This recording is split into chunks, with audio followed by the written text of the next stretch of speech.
Hi everyone! So before we migrate our HTML content from Canvas over to WordPress, let's talk quickly about some style techniques that you might want to consider for your page. So the first tip that I have for you is to use large feature images and large video frames when possible. So if you see here on our intersectionality page, we have a embedded YouTube video here, the what is intersectionality video that we watched. And when I first put it into Canvas, it was actually a fairly small frame. And so what I did is I clicked on Edit.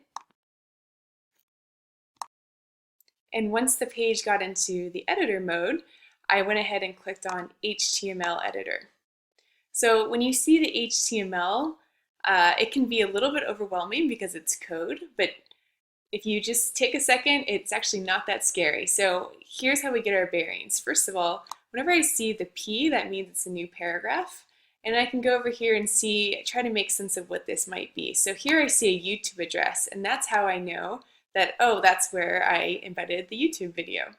And right next to that address, you see something that says width equals.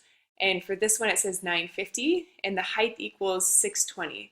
Now, when I use Canvas, I tend to put all of my images in the 900 to 600 range. So for width, I put 900. The video that I have in there right now is a little bit too big in my eyes, so I'm going to put it down to 900 and see what happens. And I'm going to go take this down, the width or the height, down to 600, just to see what happens. So if I click Save down here, it's going to process that, and then my new dimensions will show up in the published page.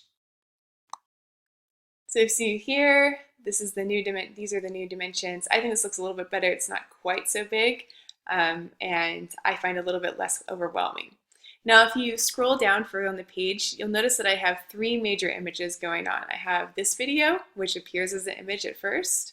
I have the intersecting axes of privilege, which is slightly smaller than the video, and I can go into HTML and change that if I wanted to make it about the same size.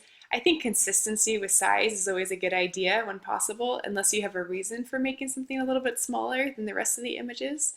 And then down here I have another video which again shares similar dimensions to the first video, although I made this one a little bit more of a wide screen, a wide angle screen.